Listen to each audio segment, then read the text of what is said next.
జై శ్రీమన్నారాయణ. అందరికీ నమస్కారం. మనం ప్రతిరోజు కూడా విష్ణు సహస్రనామం అందులో శ్లోకాల యొక్క భాష్యం తెలుసుకుంటున్నాము కదండి. మరి ఈరోజు 6వ శ్లోకం తెలుసుకుందాము. అప్రమేయో ఋషికేశః పద్మనాభోమర ప్రభుః విశ్వకర్మా మనుస్త్వష్ట స్థవిష్ట స్థవిరో ధ్రువః. అప్రమేయ మరి శబ్ద స్పర్శ రూప రస గంధాదులు పంచేంద్రియముల చేత కనుగొనబడినవి. పరమాత్మ స్వరూపము మాత్రమే ఇంద్రియముల చేత పట్టుబడకుండా ఉందన్నమాట. మరి అది జీవుల యందు చైతన్యమును కలిగించినటువంటి ఆత్మశక్తి కేవలం ఆత్మజ్ఞానము చేతనే, అంటే పరమాత్మ స్వరూపమును పరమాత్మ తత్వమును తెలుసుకొనుట సాధ్యము. పరమాత్మ స్వరూపము జ్ఞాన రూపం. వేదముల యందు ఏదైతే ఈ సమస్త జగత్తునందు ఉత్కృష్టమైనటువంటి శక్తిగా తెలుపబడినదో ఆ స్వరూపమే పరమాత్మ స్వరూపం. ఆత్మ ఇంద్రియముల చేత పట్టుబడదనమాట. మరి ఏంటి అంటే మన చేతికి స్పర్శాజ్ఞానం ఉంది, మరి అలాగే మరి చెవులకి శబ్ద, కనులకి రూపం, నాలుకకు రసం, ఇలా మరి ఒక్కొక్క శక్తి ఒక్కొక్కటి, అంటే మరి 5 పంచేంద్రియాలకు 5 మరి శక్తులు అనేవి ఉన్నాయి అన్నమాట. అయితే వీటికి పట్టుబడదు మన ఆత్మ. కాబట్టి మరి అప్రమేయ అని చెప్పి ఆ స్వామిని మనం కీర్తిస్తున్నాము. మాయ చేత బంధింపబడినటువంటి బంధనము జ్ఞానము చేత తొలగించుట చేతనే ఆత్మస్వరూపము జీవునికి అర్థమవుతుంది. అంటే ఏంటి అంటే మనం చెప్తూ ఉంటాం కదండి, నీ కళ్ళకు మాయా పొరలు ఇదైనాయి, నీ కళ్ళు మూసుకుపోయినాయి, నీకేం అర్థం కావట్లేదు, నీకు నిజాన్ని చూడలేకపోతున్నావు, ఇలా మనం మరి లేకపోతే వినలేకపోతున్నావు, ఇలా చెప్తూ ఉంటాం కదా. అంటే మనల్ని ఒక మాయ అనేది మరి మనం బంధింపబడి ఉన్నాం అనమాట, మనం ఒక మాయ చేత. ఎప్పుడైతే ఆత్మబంధనము ఆ జ్ఞానము చేత తొలగించుట చేతనే ఆత్మస్వరూపం అనేది మన జీవునికి అర్థమవుతుంది. మరి అలా అర్థమైనప్పుడే ఆ పరమాత్మ స్వరూపమును మనం దర్శించగలుగుతాము. కేవలం ఆత్మజ్ఞానము చేతనే పరమాత్మను దర్శించు భాగ్యం అనేది మనకు కలుగుతుంది.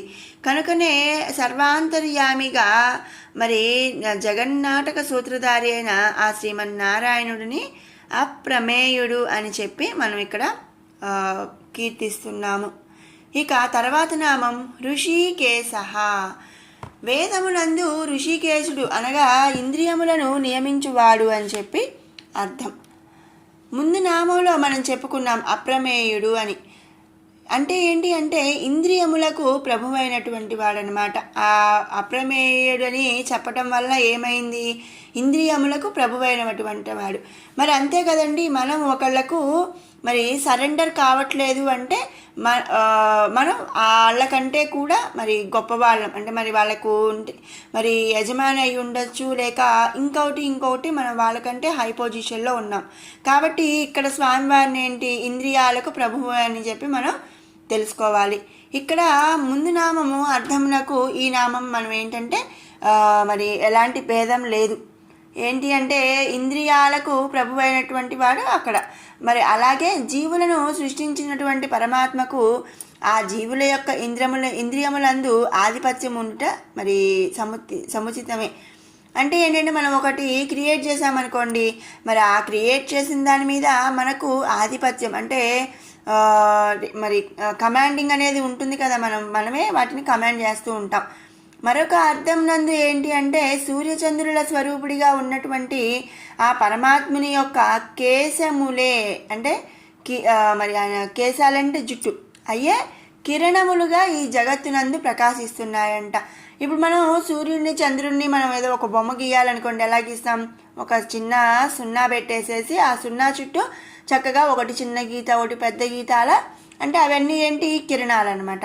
అట్లా ఇక్కడ ఏంటి అంటే ఆ పరమాత్మని సూర్యచంద్రుల స్వరూపుడిగా మనం చెప్పుకున్నప్పుడు ఆయనకున్న కేశాలు అవన్నీ కూడా ఆయన యొక్క మరి కిరణములు అనమాట. వాటినే కిరణములుగా ఈ జగత్తునందు ప్రకాశిస్తున్నాయని ఇక్కడ మనం ఇంకొక అర్థం అనేది మనం చెప్పుకోవచ్చు. ఇక తర్వాత నామం పద్మనాభ. పద్మనాభ మరి నాభి అందు పద్మాన్ని ధరించిన వాడు కాబట్టి పద్మనాభ అని చెప్పి మనం స్వామివారిని కీర్తిస్తున్నాము. బ్రహ్మదేవుని యొక్క జన్మస్థలం పద్మము, దానిని తన నాభి అందు ధరించినటువంటి వాడు శ్రీ మహావిష్ణువు. మరి మరి మనం అనంత పద్మనాభ స్వామి ఇట్లా మనం చూస్తున్నప్పుడు ఏంటి అంటే ఒక మరి విష్ణుమూర్తి పడుకొని ఆయన నాభి నుంచి పద్మం వచ్చి పద్మం మీద మరి బ్రహ్మదేవుడు కూర్చొని ఉంటాడు. మన అందరికీ తెలుసు విష్ణు పురాణం ప్రకారం మరి బ్రహ్మ పురాణం ప్రకారం మరి బ్రహ్మ మహావిష్ణువు యొక్క నాభి నుండి ఉద్భవించాడు అని చెప్పి మనం చెప్పుకుంటాము. కాబట్టి ఆయన నాభి యందు పద్మాన్ని ధరించాడు కాబట్టి పద్మనాభ అని చెప్పి మనం కీర్తించుకుంటున్నాం. తర్వాత నామం అమర ప్రభువు. అమరులు అంటే ఏంటండి? మరణము లేనటువంటి వారు. మరి క్షీరసాగర మదనములో పుట్టినటువంటి అమృతమును సేవించుట చేత దేవతలు మరణం లేనటువంటి అమరులు అయ్యారు అని మన విష్ణు పురాణం నందు ఉంది. అటువంటి దేవతలకు అంతర్యామి శక్తి స్వరూపుడైనటువంటి శ్రీ మహావిష్ణువు వారికి అమరత్వమును ప్రసాదించుట చేత శక్తులు అధికారములను కలుగచేయుట చేత అమరులకు ప్రభు అయి ఉన్నాడు. కాబట్టి మనం శ్రీ మహావిష్ణువును అమర ప్రభువు అని నామంతో కీర్తించుకుంటున్నాము. తర్వాత నామం విశ్వకర్మ. ఈ అఖిలాండ బ్రహ్మాండమును, సురులను, నరులను, వేదములను, భూతములను, మరి గుణములు, ధర్మములు, ఇలా ప్రతిదీ కూడా సమస్తమును కూడా సృష్టించినవాడు మహావిష్ణువు, నడిపించువాడు మహావిష్ణువు. అలాగే నాశనం చేయుటకు తనలో లైక్యం చేసుకునే మరి చేసిన ఆయన శ్రీ మహావిష్ణువు. ఇలాంటి అనేక కార్యముతో పరమాత్మ సృజించువాడే ఉన్నాడు. కాబట్టి మరి మనందరికీ తెలుసు నార్మల్గా విశ్వకర్మ అంటే దేవతల యొక్క ఆర్కిటెక్చర్ అనమాట. మరి ఒక ఇల్లు, ఒక భవనాలు సృష్టించినవా ఆయన అంటే విశ్వకర్మ కదా. మరి ఆయన దేవతల యొక్క ఆర్కిటెక్చర్ విశ్వకర్మ. మరి అలాంటిది సమస్త జగత్తును కూడా సృష్టిస్తున్నాడు. ఇందులోని గుణములు, నరులు, మరి ప్రతిదీ కూడా ఆయనే సృష్టిస్తున్నాడు. కాబట్టి ఆయన్ను మనం ఇక్కడ విశ్వకర్మ అనే నామంతో స్తుతించుకుంటున్నాము. తర్వాత నామం మనుహు. సృష్టి సంకల్పము చేత మానవులను సృష్టించడానికి ఆదిగా మనువును సృష్టించాడు. ఈ మనువులు పరమాత్మ సంకల్పము చేత సృష్టి కార్యమును మరి కొనసాగిస్తున్నారు. పరమేశ్వరుడు మనువుగా, మనుపత్నిగా రూపములను దాల్చి సృష్టిని చేయుచున్నాడు. సకల జగత్తు కూడా మహాప్రళయ కాలమందు పరమాత్మ అంశలో లయమైన తరువాత పరమాత్మ సకల జీవుల యొక్క కర్మలను క్షరం చేసి ముక్తిని ప్రసాదిస్తాడు. కర్మలు క్షరం కాని జీవులను ఉత్తర జన్మలనేది ప్రసాదిస్తాడు. కాబట్టి ఆయన్ని మనం మనుహు అనే నామముతో కీర్తించుకుంటున్నాము. తర్వాత నామం త్వష్ట. సమస్త సృష్టి యందు భేదములను ఏర్పరిచినటువంటి వాడు జీవులయందు, భూతములయందు, గుణములయందు మరి తత్వములను, గుణములను, భేదభావమును ఏర్పరిచినటువంటి వాడు శ్రీ మహావిష్ణువు. మరి ఆయనకు అందరూ సమానమే, కానీ మరి ఆయన సృష్టి చేసిన వాటిని మరి భూతములయందు, గుణములయందు, తత్వములను భేదభావమును ఏర్పరిచినటువంటి వాడనమాట. అంటే మరి మనిషి రెండు కాళ్ళతో నడవాలి, మరి ఈ మనిషి అంటే ఈ పనులు చేయాలి, మరి జంతువులు మరి ఈ జంతువు ఈ పని చేయాలి, ఇట్లా మరి డిఫరెన్స్ ఉంటుంది. కాబట్టి వాళ్ళల్లోని మరి గుణములను, తత్వములను బట్టి వాటిని భేదభావమును ఏర్పరిచినటువంటి వారనమాట. జగత్తునందు గల 84 కోట్ల జీవరాశులందు కూడా వారి వారి కర్మానుసారమే రూపము, గుణము, తత్వములను పొందుచున్నారు. మరి అటువంటి భేదభావమును కల్పించినటువంటి వాడు విశ్వరూప స్వరూపుడైనటువంటి ఆ శ్రీమన్నారాయణుడే మరి త్వష్ట అనే నామంతో పిలువబడుతున్నాడు. తర్వాత నామం స్థవిష్ట. పరమాత్మ జీవరాశిని సృష్టించిన తర్వాత వానిలో చైతన్య స్వరూపమైన ఆత్మగా నివసిస్తున్నాడు. పంచభూతములుగా, తన్మాత్రలుగా ఊర్ధ్వ అధో పాతాళమును 14 లోకములు కూడా సృష్టి చేశాడు శ్రీ మహావిష్ణువు. పరమాత్మ స్వరూపుడు జగత్తు రూపమును దాల్చుట చేత తన అందు ఏ విధమైనటువంటి భేదభావము కలగలేదన్నమాట. నిధి వంటి పరమాత్మ స్వరూపము ఎప్పటికై కూడా తరగనిది. మనం ఇంతకుముందు నామంలో చెప్పుకున్నాం, నిధిరవ్యయ అంటే ఎప్పటికీ తరగని నిధి ఆయన. మరి కనుక అతను స్థూలమైన వాడు అని చెప్పుట తగినదే అనమాట. అతడే శ్రీ మహావిష్ణువు. కాబట్టి ఆయన్ను స్థవిష్ట అనే నామముతో స్తుతించుకుంటున్నాము. తర్వాత నామం స్థవిరో ధ్రువ. పరమాత్ముడు కాలమునకు అతీతుడు. భూత భవిష్యత్ వర్తమాన కాలములనందు మరి ఉండునటువంటి వాడు శ్రీ మహావిష్ణువు. ఎందుకంటే మరి సృష్టికి ముందు ఆయన ఉన్నాడు. ఎందుకంటే సృష్టి అంతా చేసింది ఆయనే. మరి సృష్టి జరిగేటప్పుడు ఆయన ఉన్నాడు. ఎందుకంటే ప్రతి జీవరాశిలో కూడా మరి ఆత్మరూపంగా ఆయన మరి నివసిస్తున్నాడు, నడిపిస్తున్నాడు. ఇక మరి సృష్టి అనంతరం అంటే మరి ఆయనలో లయం చేసుకుంటున్నాడు కాబట్టి సృష్టి అనంతరం కూడా ఆయన ఉన్నాడు. అంటే ఏంటి? భూత భవిష్యత్ వర్తమాన కాలంలో ఉన్నాడు. కాలభేదము చేత రూపాంతరములు పొందనివాడనమాట.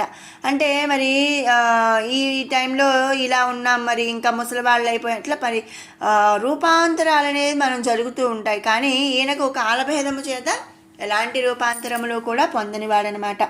నిరాకారుడైనటువంటి వాడు ఈ జగత్తునందు వ్యాపించి ఉన్నటువంటి వాడు. జనన మరణాదులు కానీ క్షరాక్షరములు కానీ ఏవి కూడా లేనటువంటి శ్రీ మహావిష్ణువే సకల కాలమునందు కూడా స్థిరమైనటువంటి వాడు. నిత్యుడై పరమాత్ముడే సకల కాలమునందు కూడా సత్యమై ఉన్నాడు. కాబట్టి శ్రీ మహావిష్ణువును స్థవిరో ధ్రువ అనే నామంతో మనం ఇక్కడ కీర్తించుకుంటున్నాము. ఇది 6వ శ్లోకం అండి. ఇప్పుడు మొదటి 10 శ్లోకాలు కూడా ఒకసారి పారాయణ చేద్దాము. విశ్వం విష్ణుర్వషట్కారో భూతభవ్య భవత్ ప్రభుః భూతకృద్భూతభృద్భావో భూతాత్మా భూతభావనః పూతాత్మా పరమాత్మా చ ముక్తానాం పరమాగతిః అవ్యయః పురుషः సాక్షి క్షేత్రజ్ఞోక్షర ఏవ చ యోగో యోగవిదాం నేతా ప్రధాన పురుషేశ్వరః నారసింహ వపుః శ్రీమాన్ కేశవః పురుషోత్తమః సర్వస్యర్వశివస్థాణుః భూతాధిర్నిధిరవ్యయః సంభవో భావనో భర్తా ప్రభవః ప్రభురీశ్వరः స్వయంభూః శంభురాదిత్యः పుష్కరాక్షో మహాస్వనः అనాదినిధనో దాతా విధాతా ధాతురుత్తమః అప్రమేయో ఋషికేశः పద్మనాభో మరప్రభుః విశ్వకర్మా మనుస్త్వష్టా స్థవిష్టః స్థవిరో ధ్రువः అగ్రాహ్యः శాశ్వతः కృష్ణో లోహితాక్షः ప్రతర్దనः ప్రభూతः త్రికకుబ్ధామ పవిత్రం మంగళం పరం ఈశానः ప్రాణదः ప్రాణో జ్యేష్ఠः శ్రేష్ఠः ప్రజాపతిः హిరణ్యగర్భో భూగర్భో మాధవో మధుసూదనः ఈశ్వరో విక్రమీ ధన్వీ మేధావీ విక్రమः క్రమः అనుత్తమో దురాధర్షः కృతజ్ఞః కృతిరాత్మవాన్ సురేశः శరణం శర్మ విశ్వరేతాః ప్రజాభవः అహా సంవత్సరో వ్యాళः ప్రయత్నః సర్వదర్శనः.